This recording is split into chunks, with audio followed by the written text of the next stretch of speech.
Ya se ve, doctor. Ok.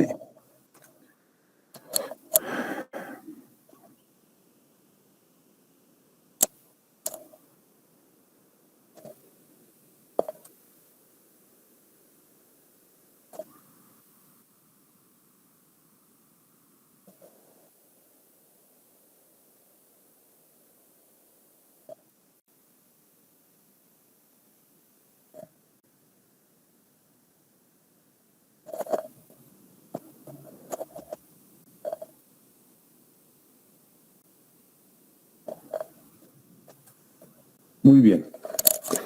En la clase del día martes ustedes han llevado toda la biología del parásito, es decir, el parásito como tal, sus formas evolutivas, los mecanismos, las vías y mecanismos de infección, el ciclo evolutivo, características fundamentales para ir comprendiendo la enfermedad. Hoy día vamos a referirnos estrictamente a la enfermedad, a la epidemiología y a la epidemiología de la enfermedad de Chagas, ¿no?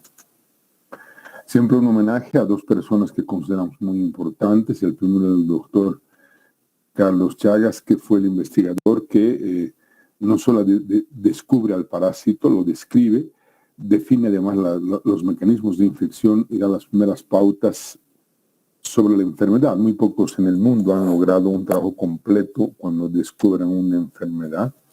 Y abajo está el doctor Rafael Torrico, que es un médico cochabambino, a quien se considera que fue el primer médico en Bolivia que hace el diagnóstico de Chagas, además de que fue el primer investigador sobre esta enfermedad en Bolivia. Esto sucede alrededor de 1945 o 48 aproximadamente del siglo pasado.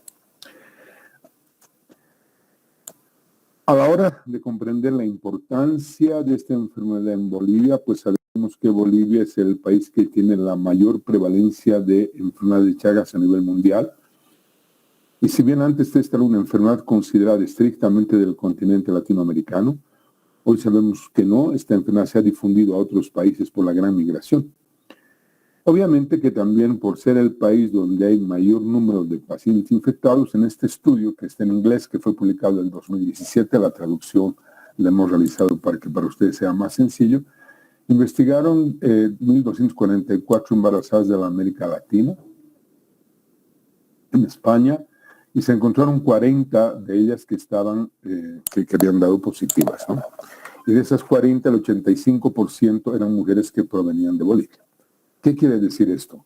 Que existe una gran cantidad de personas en nuestro país que llevan el parásito en su interior, pero no lo saben, ¿no? O sea, no saben que son mujeres infectadas y que obviamente, bajo estas características, siempre hay la posibilidad de la transmisión congénita, que cada vez cobra mayor importancia desde el punto de vista de la enfermedad.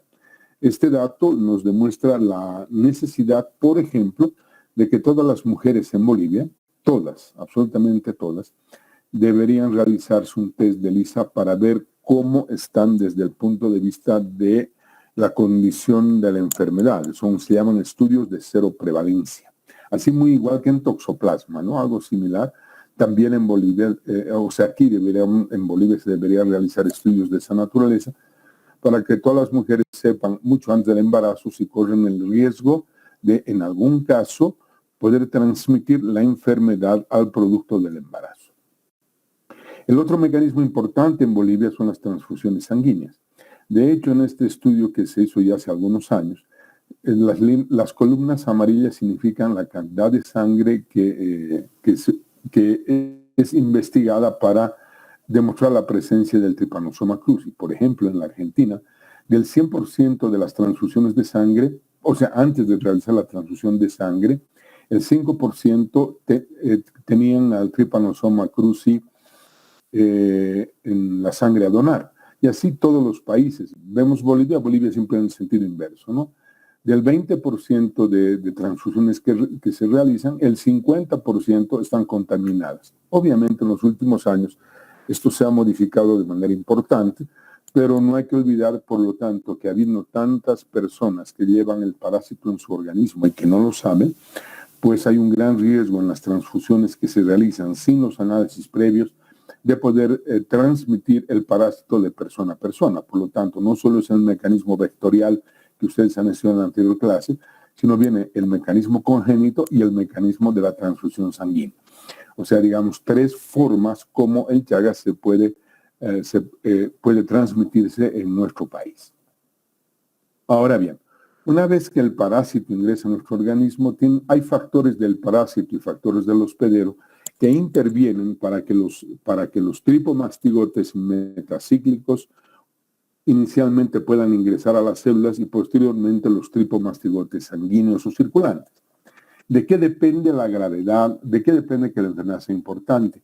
Aquí estamos viendo varios factores del parásito. De ellos, obviamente no todas las cepas de Trypanosoma cruzi tienen la misma capacidad de infectar. Segundo, es muy importante que las cepas más patógenas siempre tienen mayor posibilidad de citoadherencia, como se muestra en esta fotografía. Y no solo es la citoadherencia, sino que una vez que se introducen dentro de nuestras células, van a formar lo que se llama la vacuola parasitófora, que ustedes ya han estudiado anteriormente, y que le permite al parásito, por lo tanto, evitar que los lisosomas puedan entrar en contacto con el parásito y vertir o eliminar al interior de la vacuola sustancias que puedan destruir al parásito. Eso mucho depende de la cepa de los parásitos.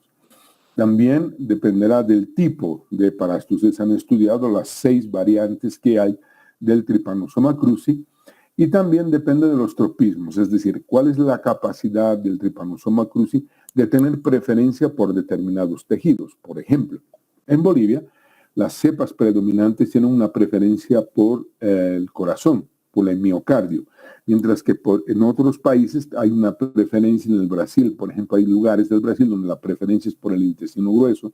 En la Argentina, la preferencia es por el corazón, y en menor intensidad por el intestino grueso y mucho menos por el esófago, ¿no?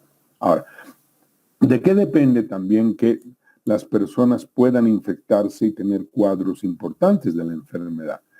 Depende de que la célula nuestra tenga los receptores que permitan que el parásito pueda introducirse. No todos los individuos tenemos la misma constitución genética y por lo tanto determinadas poblaciones pueden tener mayor susceptibilidad para que los tripomastigotes se puedan adherir a las células y poder penetrar. Hay varios mecanismos, ¿no es cierto?, de defensa que evitan que el parásito se pueda citoadherir y luego penetrar.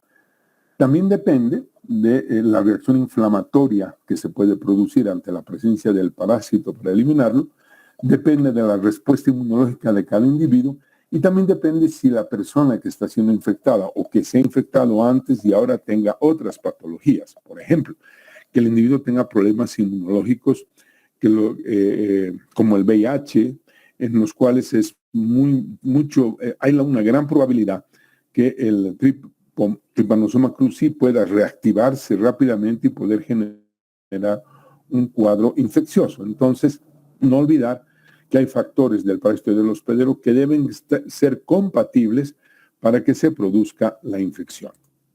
Entonces, una vez que los tripomastigotes han ingresado a las células, y principalmente cuando, por ejemplo, por la vía vectorial, ¿no?, son depositados a través del mecanismo que ustedes ya conocen, pues los macrófagos son las primeras células que son parasitadas por una de las primeras células que son parasitadas por el Trypanosoma cruzi. Hecho muy interesante, porque los macrófagos son una de las primeras líneas de defensa, pero tal es el grado y la capacidad que tienen de poder parasitar células del sistema monocítico fagocitario, que utilizan cabalmente a esas células para poder diseminarse por nuestro organismo. ¿Por qué? Porque los macrófagos en la zona de ingreso son parasitados por el Trypanosoma cruzi, y estos macrófagos van por la circulación sanguínea, intentando, y de hecho lo hacen, transmitiendo la información sobre la estructura antigénica del tripomastigote que permita a nuestro organismo producir los anticuerpos para eliminarlos. Y por lo tanto, en la fase aguda de la infección, una vez que hay una gran parasitemia, es decir, una gran circulación de parásitos, estos macrófagos van a estar en diferentes células y tejidos de nuestro organismo, donde se van a formar lo que conocemos con el nombre de pseudoquistes, es decir, llegan, se rompen, o sea, los tripomastigotes se reproducen dentro de las células, rompen la célula y se introducen a células de estos tejidos y órganos que estamos marcando. Y por lo tanto, esa ruptura genera mayor cantidad de tripomastigotes circulantes que generan una parasitemia muy característica de la fase aguda. Sin embargo, durante ese proceso ya comienza a aparecer el sistema inmune, ¿no? Y el sistema inmune, y además, junto con una reacción inflamatoria en el lugar donde están los parásitos, y a través de los linfocitos TCD4, CD8 y de estas citoquinas que estamos marcando aquí, pues van a ser capaces de comenzar a eliminar el parásito. Pero a su vez, así como se van produciendo anticuerpos que intentan defender a nuestro organismo, a la ruptura de una célula parasitada van a salir un grupo de moléculas que se van a adherir o citoadherir a las células vecinas no parasitadas. Entonces, nuestro organismo lo que hace en los anticuerpos, al reconocer una molécula extraña que está en la membrana celular de un miocito, por ejemplo, no parasitado, lo destruye. Y eso se llaman los anticuerpos antimiocardio. Y ese se llama el concepto de la autoinmunidad, que sería uno de los pilares que justifican la formación y las lesiones que se van a producir durante muchos años en el individuo. Por otro lado, el parásito pues elimina unas sustancias tóxicas que actúan contra la vaina de mielina. Y ustedes recuerden que la vaina de mielina es una estructura que recubre los nervios y que permite una adecuada velocidad del estímulo eléctrico. Por lo tanto, si la vaina de mielina no es adecuada ni buena, el paso del estímulo eléctrico será mucho más lento o inadecuado. También el parásito va a eliminar un grupo de factores antiagregantes plaquetarios, es decir, que en el tejido donde está actuando el parásito se pueden producir la formación de pequeñas microhemorragias, ¿de acuerdo? De tal manera que no solamente es una acción contra la destrucción de las células, sino además la lesión de la vaina de mielina y la generación de pequeñísimas hemorragias en los tejidos. Esto va sucediendo durante un tiempo de la fase aguda que dura aproximadamente entre 6 a 8 hasta 10 semanas, para luego entrar a la fase crónica. En la fase crónica, los parásitos se mantienen al interior de las células que parasitan con frecuencia, como bien saben, por ejemplo, las células del miocardio. Voy a poner ese ejemplo. Y a medida que van parasitando las células del miocardio, van generando una necrosis a nivel muscular y una necrosis tanto del sistema simpático y parasimpático. Eso es unas lesiones lentas y progresivas en las cuales no dan ninguna sintomatología inicial y el individuo no se da cuenta que está infectado. Además, hay unas reacciones de hipersensibilidad en el lugar donde los parásitos se están multiplicando, el aparecimiento de estas interleucinas que van a generar una respuesta inflamatoria muy importante, la actividad citotóxica de estos otros linfocitos que buscan destruir a las células parasitadas, y ustedes recuerden que a nivel del miocardio las células no tienen capacidad de regeneración y por lo tanto se van produciendo focos inflamatorios determinados por estas interleucinas, de tal manera que eso se va volviendo un hecho crónico y continuo a lo largo de muchos años. Una vez que se están produciendo todas estas lesiones inflamatorias a consecuencia de todos estos factores que acabamos de citar, pues se van formando lo que llaman los granulomas inflamatorios, es decir, pequeñas lesiones que no permiten un adecuado funcionamiento de la célula miocárdica, alteran la microcirculación y por otro lado, lo que va a suceder es que en el lugar donde las células han sido destruidas se deposita material fibrótico, es decir, pequeñas, vale la expresión, microcicatrices, pero ampliamente diseminadas por todo el tejido miocárdico y que da como consecuencia que aquellas células no destruidas tengan que hipertrofiarse, hay una hipertrofia celular, y eso va a dar consecuencia de un aumento del tamaño del corazón, lo que llamamos los megas. Hay un mega cardíaco, un mega intestinal, un mega esofágico, un mega del uréter. Hay varios tejidos u órganos que pueden ser afectados. En lo que nos interesa en Bolivia, tenemos la cardiomegalia, es decir, el crecimiento del corazón como consecuencia de ese complejo proceso patogénico que desarrollan estos parásitos. Pero obviamente nuestro organismo tiene capacidad de respuesta. Y esa respuesta se va a producir a través de generar la inmunidad humoral y la inmunidad celular. Y el fenómeno que sucede aquí es muy similar al fenómeno inmunológico que ustedes han estudiado en toxoplasma. Vamos a intentar describir de una manera lo más sencilla posible. Perdón. La línea verde que estamos viendo aquí significa los parásitos, ¿no? Entonces, una vez que el individuo se infecta con el Trypanosoma cruzi, independientemente de la edad, hay una gran parasitemia, una gran multiplicación en la fase aguda. Esa fase aguda que va a durar más o menos entre 6, 8 hasta 10 semanas. Disculpen.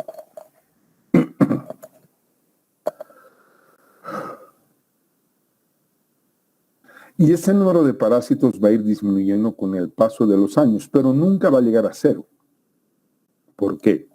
Porque en el tejido cardíaco, por ejemplo, o a nivel intestinal, siempre los parásitos están dentro de nuestras células y se van reproduciendo de manera permanente. Disculpen. Ay, la primera inmunoglobulina, como en cualquier cuadro infeccioso que aparece, es la inmunoglobulina M, estimulada por la presencia del parásito y por todos los antígenos que tiene, y por lo tanto se produce una gran cantidad de inmunoglobulina M, que va a actuar contra los parásitos, obviamente, y esta inmunoglobulina M va a comenzar a disminuir y va a durar aproximadamente, se la puede encontrar hasta 2 años después de la infección. Más o menos al día 14 a 20 de la infección, aparece la inmunoglobulina G, tal vez el anticuerpo más importante, que también se va a incrementar en la medida que hay muchos parásitos, y una vez que comienza a destruir parásitos, esta inmunoglobulina también va disminuyendo lentamente, pero se va a mantener positiva a lo largo de la vida. ¿Por qué? Porque los parásitos pues, van a estar en la célula, rompen la célula, la inmunoglobulina G a través de las células memoria se aumenta su concentración, manteniendo una suerte de un equilibrio, ¿de acuerdo?, entre los parásitos y los anticuerpos. De esa manera es que en la fase aguda ya podemos colegir que sería importante medir la IgM y el IgG, mientras que en la fase crónica la importancia está a través de la IgG. Por otro lado, la inmunidad celular, estimulada fundamentalmente por la presencia del interferón gamma, va a activar muchísimas células que están destinadas a eliminar las células que contienen los parásitos. Y como les decía, no solamente las células que contienen los parásitos, sino también las células que tienen en la superficie de la membrana celular antígenos del parásito que se han adherido como consecuencia de la ruptura celular. Entonces tenemos 2 tipos de inmunidad que van a actuar contra el parásito a lo largo de nuestra vida. Pero el parásito es capaz también de alguna manera de evadir la respuesta inmune, ¿no? Y esa evasión de la respuesta inmune, por ejemplo, se da a través de proteínas que inactivan a los linfocitos, ¿de acuerdo? Hay otros antígenos que no permiten la clonación de las células destinadas a su destrucción. Los parásitos, por ejemplo, a nivel intestinal se pueden recubrir del mucus intestinal de alguna manera que pueden proteger al parásito. Disminuyen las células dendríticas por la acción del parásito y por lo tanto el parásito además puede colocar en su superficie nuestros propios antígenos, lo que llama mimetismo molecular, de tal manera que el sistema inmune no lo reconozca. A estos fenómenos de la presencia de la inmunidad, la presencia del parásito y estos mecanismos por los cuales el parásito no es destruido de manera definitiva, se llama el equilibrio inmunodinámico, que es un nuevo concepto que tiene que ver con la presencia de la enfermedad. En síntesis, ¿por qué las personas enferman? Enferman por los componentes que aquí estamos viendo. el daño tisular directo, es decir, la introducción de los parásitos en la destrucción de las células. Una reacción inflamatoria crónica, desde que ingresa el parásito, vaya uno a ver hasta que termina la vida del paciente. La lesión del sistema nervioso por la denervación que se produce, las lesiones microvasculares que se producen por la presencia del parásito y los conceptos de autoinmunidad contra las miocélulas y los receptores beta-adrenérgicos que ustedes han estudiado cuando han visto la fisiología del sistema nervioso. Estos 5 componentes tienen que interactuar. En un caso, alguno de ellos es más importante que otro, pero estos 5 componentes son los responsables de generar los cuadros clínicos de la enfermedad.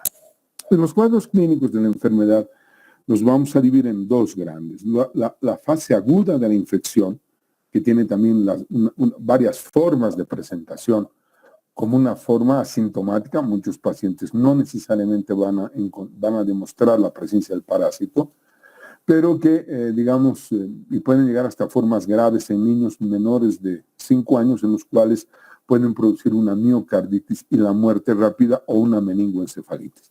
Pero en general, en lo frecuente, nos encontramos que el periodo de incubación, es decir, desde que el parásito ingresa a nuestro organismo, comienza su reproducción y comienza a invadir células aproximadamente de una semana. En ese periodo agudo hay muchos parásitos circulantes. Puede haber una enfermedad febril. La presencia de las interleucinas puede generar un cuadro solamente de fiebre que dura mucho tiempo. Pueden haber muchos signos y síntomas que los vamos a comentar ahora y puede pasar totalmente inadvertida. De hecho, es muy difícil su diagnóstico y apenas, fíjense, 1 o 2% de los pacientes se diagnostican. Uno de los cuadros clínicos característicos es esto que estamos viendo en esta fotografía, que se llama el signo de Romaña, que solo aparece cuando el vector ha deyectado muy cerca del globo ocular, se ha alimentado muy cerca del globo ocular. En consecuencia, el paciente se rasca el ojito y la materia fecal que contiene los tipos de mastigotes metacíclicos ingresa por la conjuntiva ocular y genera una reacción inflamatoria, ¿no? ¿Esto se ve en todos los pacientes? No, esto se ve apenas en un 10% de los pacientes. Eso quiere decir que también hay una fase crónica, que la vamos a ver. Hay una forma congénita de la infección. De hecho, esta es una fotografía para mostrar cómo este pequeñito ha nacido con una hepatoesplenomegalia, porque ha tenido una transmisión congénita de la enfermedad. Y un detalle importante, que en los pacientes VIH que tienen un recuento de menos de linfocitos TCD4, en ellos puede haber una meningoencefalitis y una miocarditis difusa. Es otra manera de presentarse el Chagas hoy por hoy en los pacientes VIH. Dentro de las características también no podemos olvidar la forma congénita. Habíamos comentado que puede producir una cardiomegalia o puede producir, como en esta otra imagen, una tremenda esplenomegalia. Y eso tiene que ver, inicialmente lo que se sabe es que los amastigotes se reproducen en las células de Hofbauer, que están en la placenta y son responsables de generar esa enfermedad. Entonces, el cuadro agudo puede ser con un cuadro de puerta aparente. Y volvemos a ver aquí lo que se llama el signo de Romaña, ¿de acuerdo? Que también se denomina complejo oftalmoganglionar. El doctor Romaña describió esta lesión en la Argentina, o sea, el edema bipalpebral unilateral, pero además con un crecimiento de ganglios en el cuello, y aquí se ve un poco el aumento de volumen, un crecimiento de ganglios en el cuello del lado de la lesión, y que por eso se llama complejo oftalmoganglionar, también reconocido con el nombre de el signo de Romaña Massa, porque el doctor Massa, también un médico argentino, describió que los que tenían esta lesión tienen un aumento de los ganglios de las cadenas cervicales del mismo lado de la lesión ocular. Y por eso se llama el complejo oftalmoganglionar. Si el ingreso del parásito se produce en otra zona que no se acerca del ojito, se va a formar el chagoma de inoculación, es decir, como una picadura grande que dura varios días, o sea, una lesión que puede ser visible o no, de color rojizo, ¿de acuerdo? En el lugar donde ha ingresado el parásito, que puede ser el cuello, pueden ser los hombros o los brazos, que son las zonas expuestas durante la noche. Y por lo tanto, sería el chagoma de inoculación. Todos estos elementos los describiremos con mayor detalle y precisión durante las prácticas. Eso es cuando hablamos con la puerta aparente, o sea, con una puerta de entrada reconocible o aparente. Existe también el cuadro agudo de formas sin entrada, puerta de entrada visible, es decir, algo que el paciente nunca se va a dar cuenta que ha sido infectado por el Trypanosoma cruzi, y tiene varias formas de presentación que son muy raras y que el médico general en realidad difícilmente va a poder diagnosticar. ¿Qué ha sucedido en el corazón? Recuerden todo lo que hemos hablado. Una reacción inflamatoria, una autoinmunidad, la presencia de lesiones vasculares, la destrucción de las células, y de un corazón normal se va a formar un corazón, una cardiomegalia. Y esa cardiomegalia que caracteriza los cuadros crónicos de la enfermedad, lo que llamamos la miocardiopatía chagásica crónica, pues es el resultado de una fibrosis muy extensa a nivel del miocardio, porque ha habido una suerte de una gran destrucción de las células. De hecho, en esta imagen se puede ver, por ejemplo, en este corte, que las paredes, de acuerdo, las paredes ventriculares están muy engrosadas en un caso y aquí muy delgadita, ¿no? Y eso se debe cabalmente a la destrucción de las células. El sistema de conducción ha sido destruido. Recuerden que la actividad parasitaria lesiona los ganglios simpáticos y parasimpáticos, además de lesionar las vainas de mielina, y por lo tanto el estímulo eléctrico en el corazón se hace muy lento, porque al llegar el estímulo eléctrico a las células, estas tampoco reaccionan adecuadamente, y por lo tanto el resultado es que ese corazón no trabaja adecuadamente. Uno, porque no tiene la suficiente cantidad de células con capacidad contráctil, con todas las características que ustedes han estudiado en fisiología cardíaca, el inotropismo, el cronotropismo, etcétera, porque esas células no están en cantidad ni en una condición con una capacidad contráctil adecuada. Por lo tanto, hay una alteración del estímulo cardíaco, y lo que va a significar la presencia continua de focos inflamatorios. El corazón, para intentar compensar la circulación sanguínea, por lo tanto, aumenta de volumen, se hace muy grande, se altera la estructura interna del propio corazón, hay una dilatación de las cavidades, ¿de acuerdo?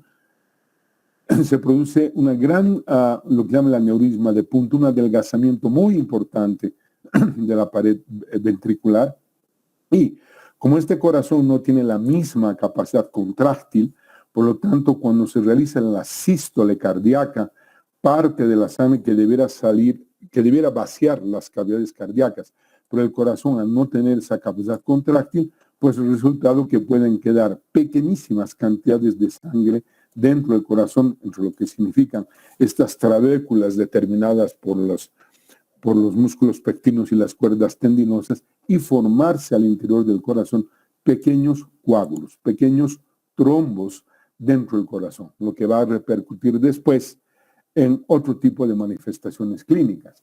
Consecuentemente, estas lesiones que se han producido van a dar lugar a una arritmia cardíaca, es decir, el hecho de que el sistema de conducción eléctrico del corazón no funciona adecuadamente, el estímulo cardíaco no va a la misma velocidad, y el paciente lo que va a comenzar a tener, y él no se da cuenta, es bradicardia.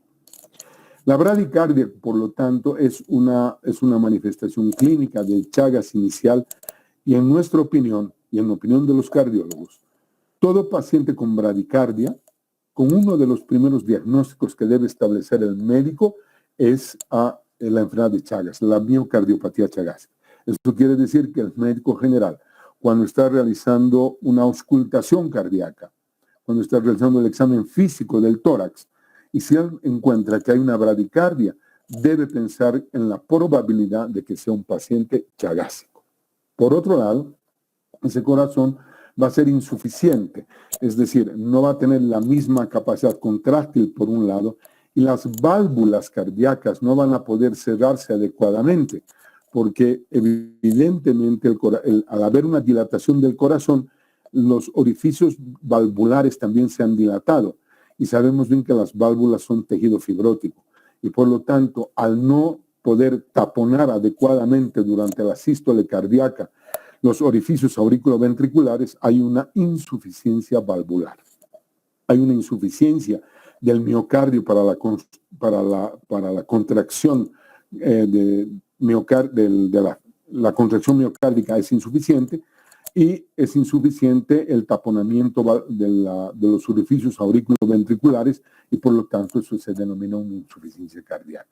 Por otro lado, las lesiones nerviosas van a ser los bloqueos auriculoventriculares y de la rama derecha de las de His, y también el paciente finalmente puede tener un tromboembolismo, es decir, la presencia de trombos que saliendo del corazón pueden, por un lado, afectar el pulmón si los trombos están en el corazón derecho, o pueden afectar el sistema nervioso central cuando los trombos están colocados en ventrículo izquierdo.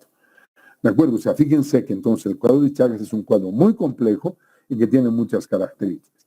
Tiene una gran cantidad de signos sintomatología. Entre los datos más relevantes, además de la bradicardia, ya en el cuadro crónico, está esa sensación de falta de aire, la disnea, que inicialmente va a ser una disnea que el paciente pues comienza a notar que ya se cansa un poco más, y estoy hablando de individuos de más o menos 30, 40 años de edad, porque ellos se han infectado cuando eran niños o muy jóvenes, y es un individuo que siente que ya se cansa más rápido, que ya no puede subir las gradas a la misma velocidad, que al subir una pendiente se cansa más, que no puede hacer el deporte que antes hacía porque él se va cansando, y ese cansancio se va haciendo progresivo. Eso quiere decir que ya tiene una disnea que se presenta, fíjense, en más del 65% de los pacientes, ¿no? Y este es un dato fundamental para que el médico general pueda comprender que hay ese fenómeno.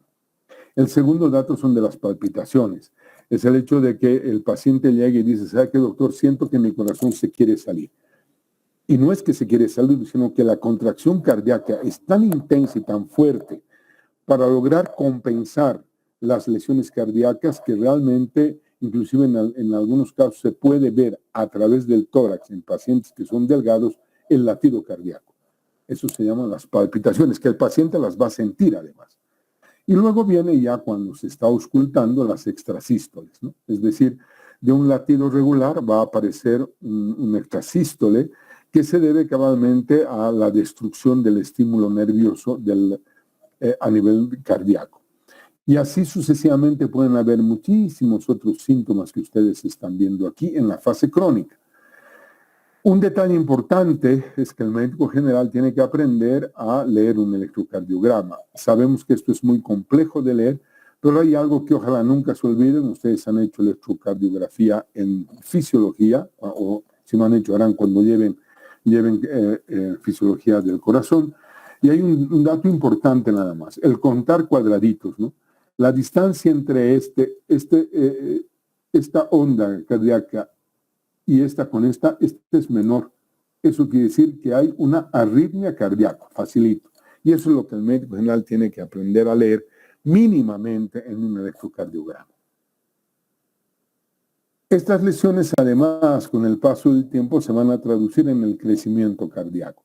Y por lo tanto, esta es una radiografía de un corazón normal, y esta es una radiografía de una cardiomegalia. Entonces puede ver que el corazón está muy aumentado de tamaño en la cavidad torácica, a diferencia de un corazón normal. O sea, una radiografía ya nos ayuda mucho en el diagnóstico, y aquí vemos unas ondas muy características en el electrocardiograma de un corazón chagásico. Entonces, el diagnóstico, fundamentalmente me estoy refiriendo a la miocardiopatía chagásica, que es el cuadro más importante en Bolivia. En las prácticas seguramente se comentará además el Chagas digestivo. El diagnóstico se hace con las manifestaciones clínicas, sean del cuadro agudo, como es un signo de Romaña masa que podemos ver aquí, la imagenología a través de una radiografía de tórax, la realización de un electrocardiograma que nos va a mostrar las extrasístoles y la arritmia cardíaca, el inmunodiagnóstico que vamos a comentar luego, y la epidemiología, es decir, de dónde viene el paciente, en qué condiciones vive, en este tipo de casas o construcciones donde los parásitos, ustedes han debido ya ver en la clase anterior donde los parásitos existen, perdón, donde los triatómenos, los insectos existen, y por lo tanto, tanto los animales cuanto las personas susceptibles de transmitir la infección, pero también por determinados hábitos, ¿no? Es decir, que las personas mantienen un desorden dentro de la vivienda humana, a pesar de que las paredes ya no sean de adobe o estén planchadas. Viven los animales también al interior de la vivienda humana, hay un desorden dentro de la vivienda humana, y todos esos factores epidemiológicos van a permitir y facilitar el diagnóstico de la enfermedad. Se define que hay un caso sospechoso y un caso confirmado como criterios internacionales para el diagnóstico de Chagas. ¿Qué es un caso sospechoso? Una persona que tenga una fiebre que dura más de 1 o 2 meses, la presencia de un chagoma, habíamos dicho una lesión indurada que es de un color rojizo, que dura mucho tiempo en el lugar donde ha ingresado el parásito, la residencia en zona endémica en los últimos 6 meses. El vivir en Bolivia, de hecho, el solo vivir en Bolivia ya es un caso sospechoso. ¿Por qué? Porque es la enfermedad ampliamente diseminada, no solamente en el occidente, sino también en el oriente del país ahora, en los individuos que han tenido un antecedente de transfusiones en países como el nuestro. Este es un caso sospechoso. En palabras sencillas, todos los bolivianos somos sospechosos de ser chagásicos. Esto se confirma a través de investigaciones serológicas, a través fundamentalmente de la reacción de ELISA. Eso significa que en la fase crónica, que es en realidad la fase en la que llegan los pacientes, lamentablemente, no es muy fácil detectar pacientes en la fase aguda, debemos reconocer, es complicado, pero si el paciente llega en fase crónica, que tiene ya muy pocos parásitos, pero tiene muchos anticuerpos. Y la conducta está fundamentalmente por la serología. La visualización de parásitos por el seno diagnóstico y el hemocultivo prácticamente ya no se realiza, ¿no? Porque además es muy traumático. En cambio, lo que se hace es la serología. Y tenemos varios tipos de pruebas inmunológicas que nos permiten diagnosticar. Dentro de ellas, el ELISA es uno de los más importantes y la hemaglutinación también. Entonces, a un paciente sospechoso de ser chagásico, lo que corresponde es realizarle una serología a más de la radiografía que habíamos visto de los antecedentes epidemiológicos que tenga el paciente. Diagnosticado el paciente, requiere ser tratado y utilizamos estos 2 medicamentos. Pero claro, estos medicamentos son muy eficaces cuando el paciente se lo encuentra en fase aguda, es decir, el Benznidazol y el Nifurtimox. Lamentablemente, como ya llegan en fase crónica, donde hay pocos parásitos, pero ojo, las lesiones que se han producido a nivel cardíaco o a nivel intestinal ya son definitivas. Son lesiones que que no se van a poder recuperar, así le demos el tratamiento que le vayamos a dar. Por lo tanto, un elemento fundamental en todos los programas de control de Chagas es la detección precoz y el diagnóstico, por lo tanto, lo más pronto posible, que permitiera inclusive iniciar tratamiento, ¿no? Esto es fundamental a la hora de comprender que el médico general, porque el quien va a tratar finalmente a este paciente son los cardiólogos. Ellos van a tomar a estos pacientes bajo su responsabilidad, o los cirujanos del aparato digestivo cuando hay las lesiones en el intestino grueso. Pero lo ideal sería que no lleguen a ellos, ¿no es cierto? Sino que sean detectados en fases anteriores. Y mucho depende de poder hacer una buena investigación en cada paciente que nos llega al consultorio. Por otro lado, una vez que se hace el tratamiento, es necesario controlar a través de serología. Y fíjense el tiempo que demora cuando se hace el tratamiento adecuado. Si hay una infección congénita, pues rápidamente hay que investigar durante 1 año si el paciente sigue teniendo anticuerpos. Si los encontramos en fase aguda, que es difícil, hasta 5 años de control. A los pacientes crónicos que los hubiéramos detectado en la primera parte de la fase crónica, hasta 10 años. Y a los individuos que pues los encontramos ya detectados después de que ya tienen las lesiones, inclusive hay que seguirlos por más de 20 años. O sea, es una enfermedad que ustedes se dan cuenta, requiere pues un manejo durante años de años, porque el paciente crónico infectado que ya tenga miocardiopatía chagásica tiene que recibir muchísimos medicamentos para intentar por lo menos regular la función cardíaca y que le permita una calidad de vida más o menos importante. Porque imagínense ustedes, un corazón que no funciona adecuadamente va a afectar absolutamente todo el funcionamiento de nuestro organismo.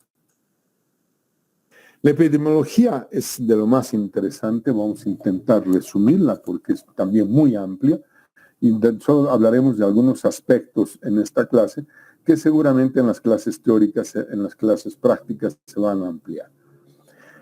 21 países de las Américas tienen el Trypanosoma crucis, está ampliamente diseminado. Hay 30,000 casos nuevos en la América Latina, 12,000 muertes, como ustedes ven. 8,000 recién nacidos se infectan durante la gestación, ya nacen chagásicos. Y hay muchos millones de individuos en la América Latina susceptibles de enfermar. En Bolivia, los cálculos que se tienen es que tenemos casi 2 millones de individuos infectados, o sea, que tienen el parásito. Hablaremos casi, estamos hablando de un porcentaje muy alto de individuos que tienen el parásito. Que casi 5 millones de personas en Bolivia pueden enfermar en cualquier momento. Y aquí hay un elemento importante a tener en cuenta, la gran migración que se está produciendo del occidente al oriente, y los que van hacia el oriente a buscar nuevas posibilidades de vivir mejor, pues no siempre llegan a vivir en buenas condiciones, ¿de acuerdo? Ellos van a vivir en unas casas inadecuadas y los vectores rápidamente pues van a invadir esas casas, por lo tanto hay una gran probabilidad. Solo en Oruro no hay casos autóctonos de Chagas, hay en todo el país. Se calcula que en Bolivia más de 600,000 personas ya tienen lesión cardíaca y unas 90,000 con Chagas digestivo. Y en las investigaciones que se han hecho sobre prevalencia de la infección en estudios que ha organizado la Organización Mundial de la Salud, resulta que en Bolivia de cada 100 habitantes, 6 de ellos tienen respuesta inmune positiva para el Chagas. En los otros países es muy baja, ¿de acuerdo? O sea, es muy, muy pequeña en otros países, tanto de Sudamérica como de Centroamérica. Por eso que Bolivia es el primer país chagásico del mundo. Perdón. De igual manera, en este otro estudio publicado en el 2017, ¿no es cierto? Ya se ha demostrado que es una enfermedad que está en muchos países del mundo, decía al inicio, por la gran migración que se produce. Fíjense ustedes que la inmigración latinoamericana en Europa ha mostrado que el 4.2% de los migrantes en general tienen Chagas y obviamente nosotros, los bolivianos y los paraguayos, llevamos el mayor número de pacientes chagásicos o tenemos un gran número de pacientes chagásicos. En este estudio que se hace en un hospital de España en el 2014, el cálculo que se hace de prevalencia hace que en Bolivia, de las 200 y tantas mil personas que estaban en ese entonces, había una probabilidad de que entre el 9 al 45% de los individuos lleve el Trypanosoma cruzi en su organismo. Muy alto en comparación a cualquier otro país latinoamericano, lo que demuestra y refuerza una vez más el concepto de que Bolivia es un país chagásico y que los bolivianos, muy probablemente muchos son chagásicos y no se van a dar cuenta nunca, porque nunca se van a hacer un examen para determinar la presencia de anticuerpos. La cadena epidemiológica de la transmisión vectorial, seguramente les han mostrado, aquí estamos viendo a la vinchuca, la famosa vinchuca que ustedes saben bien, que viene de una palabra quechua, que quiere decir lo que cae del techo, eso quiere decir, ¿de acuerdo? El más importante es el Triatoma infestans, ¿no? Esta es la vinchuca más típica, cuya descripción se hará en detalle en las clases prácticas. Y hay reservorios, y los reservorios, ¿quiénes somos? Nosotros los humanos, los animales domésticos y un gran número de animales silvestres. De hecho, el hecho de que existan los humanos y los animales domésticos viviendo en conjunto permiten que este parásito, que es hematófago obligatorio, es decir, solo se alimenta de sangre desde su primer estadio ninfal, por lo tanto, pues resulta que este se infecta una vez que entra en contacto con sangre positiva para reproducir todo el ciclo que ustedes conocen en su interior. Otro elemento fundamental que tiene que existir son las características de la vivienda, ¿no? Esos techos, esas casas hechas con adobe, donde se generan orificios, se generan fisuras, las casas hechas con tablones de madera o con bambú, muy típicas en los lugares tropicales, pues obviamente permiten que el vector pueda vivir adecuadamente en esas condiciones. El hecho de tener gallineros muy cerca de la vivienda humana o conejeras también garantiza que el vector pueda multiplicarse en esos ambientes. De hecho, hay que tener en cuenta que las aves no son hospederos del parásito, sino simplemente son la fuente de alimentación de los insectos, ¿no? Y las condiciones ambientales que existen tanto en los valles como en zonas tropicales que garantizan y favorecen la presencia de este insecto, que les reitero es, primero, hematófago obligatorio, es decir, se va a alimentar única y exclusivamente de sangre. Segundo, es nocturno, es un vector, es un insecto que durante el día vive oculto y cuando ya no hay luz solar o no hay luz ni artificial, sale de sus escondrijos, que son debajo de los muebles, debajo de la cama, en los cajones de ropa, detrás de los cuadros, detrás de las fotos, detrás de los almanaques, es decir, se oculta durante el día, se apaga la luz y ellos salen para picar. Y ellos salen y van por el techo fundamentalmente. ¿Por qué? Porque el individuo cuando está dormido va a eliminar CO2 y el anhídrido carbónico va a subir y a través de sus antenas capta, él está en el techo, capta el CO2 y cae volando. ¿Y dónde va a caer? En la cara de la persona. Por eso es que va a ser la cara el primer lugar donde ellos van a picar, y si no, van a picar pues el cuello, los brazos, aquellas zonas descubiertas muy cercanas al segmento cefálico, donde se van a alimentar y ahí se va a producir la transmisión, como ustedes habrán visto en la clase pasada. Hay una gran transmisión por transfusión, y que eso se den donadores que son asintomáticos o que no se han hecho un estudio, que no se ha hecho un estudio serológico de la sangre a transfundir. Eso es importante tener en cuenta. En muchos lugares se hacen transfusiones sin cumplir las normas que se conocen como un adecuado estudio de la sangre y lamentablemente en algunos casos por urgencia médica. Lamentablemente si hay un accidente en una población donde no tienen un banco de sangre y se requiere hacer una transfusión, pues algún familiar o pariente vendrá a donar sangre y como no se puede hacer el estudio suficiente, pues se puede hacer la transfusión. Y recuerden que muchas personas en Bolivia tienen el Trypanosoma cruzi y no saben. Y lo otro es la transmisión vertical, ¿no? El otro mecanismo importante a través de una madre que sea seropositiva, en el que no se le ha hecho un buen control prenatal, es decir, no se le ha pedido antes del embarazo y durante el embarazo una serología para Chagas, aunque el programa hoy lo hace, pero en muchos casos no sucede aquello, y obviamente la falta de información. Entonces, epidemiológicamente, estas son las tres condiciones que generan el problema. Un poco vamos a entender, aunque esto será llevado con mayor detalle en las prácticas, cuáles son las especies de triatóminos o vinchucas importantes en Bolivia. De hecho, Triatoma infestans, ¿no? O sea, el más importante, este que está aquí al medio. Este es el más importante en Bolivia. Es el primer vector que transmite la enfermedad. En las prácticas van a explicar con precisión por qué tiene estas estructuras a nivel de la cabeza. ¿De acuerdo? El segundo es Panstrongylus rufotuberculatus también. Y el tercero es Rhodnius stali. Son tres géneros distintos. Y el médico general puede reconocer fácilmente estos tres solo observando algo. Fíjense, lo que estoy marcando aquí se llama el tubérculo antenífero, es decir, de donde nacen las antenas. En el caso de Rhodnius, el tubérculo antenífero está muy cerca a la porción anterior de la cabeza que llama el clípeo, está muy cerquita. En el caso de Triatoma, está entre el clípeo y los ojos.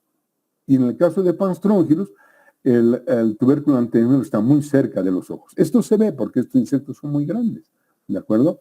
Entonces, el Triatoma infestans, pues el más importante el médico general reconocer a través de la visualización de la cabeza de este parásito. Y obviamente saben ustedes también que este parásito es su ciclo biológico es de tipo hemimetábolo, porque no tiene la fase la fase de pupas. Tiene la fase de huevos, ninfa o larvas y el adulto, solo 3, pero con una característica de los insectos que son hemimetábolos, que desde muy pequeñitos hasta las formas adultas mantienen la misma morfología, solo que los adultos son mucho más grandes que las ninfas de primer estadio. Y recuerden que en todos los casos, todos estos estadios evolutivos del ciclo biológico de los triatóminos son totalmente hematófagos. Por lo tanto, si la ninfa en sus primeras alimentaciones, al picar y alimentar de sangre, adquiere el Trypanosoma cruzi, va a ser infectante durante toda su vida. Normalmente un triatómino puede vivir entre los 9 a los 24 meses. Y durante todo ese tiempo se tiene que alimentar y obviamente va a producir durante toda su vida tripomastigotes metacíclicos que son la forma infectante para nosotros en la transmisión vectorial. Es fundamental para el médico comprender las medidas que se utilizan para el control de la enfermedad. Aquí en esta diapositiva voy a intentar sintetizar todo el tiempo. Esta es lo que llamamos la casa chagásica o la vivienda chagásica, ¿no? Una vivienda hecha con barro y con bambú, con techos de palma, donde las personas viven y donde los triatóminos obviamente están viviendo felices, ¿no? Y ahí estamos viendo a los triatóminos que viven dentro de la vivienda humana. Entonces, el médico general, ¿qué es lo que tiene que hacer? En una vivienda de este tipo, tiene que ir a buscar los tres tipos de componentes que nos digan si hay vinchucas o no. Uno es el hallazgo de huevos, que se van a encontrar en los huecos de las paredes, dentro o fuera de la vivienda. Nos interesa más los que están dentro. Segundo, el encontrar a las vinchucas, sea desde el estadio ninfal o sea en la fase adulta. O sea, en todos los huecos que hay, puedes ir con un palito y sacar y ver si no estamos encontrando alguna de estas formas evolutivas. Y la tercera son las exuvias, es decir, en la ecdice o en las mudas que se producen durante estas etapas, queda, si ustedes se vale la expresión, la cutícula, la cáscara de la fase anterior. Eso ustedes han debido ver. Y todos los insectos producen aquello. Los huevos, el hallazgo de las ninfas o los adultos o la visualización de exuvias es suficiente para determinar que este ambiente es chagásico. Por lo tanto, ante esa situación, ¿qué es lo que hace el Programa Nacional y qué es lo que debemos hacer? La fumigación, o sea, fumigar tanto por dentro como por fuera. La mejora de la vivienda, es decir, evitar tener rajaduras, evitar tener huecos, ¿de acuerdo? De tal manera que no demos lugar a que el parásito pueda vivir dentro de la vivienda humana. Enseñar y educar a la población sobre la enfermedad de Chagas es algo muy importante y por demás está decir que el médico tenga una buena capacidad de diagnóstico y el diagnóstico más oportuno y temprano.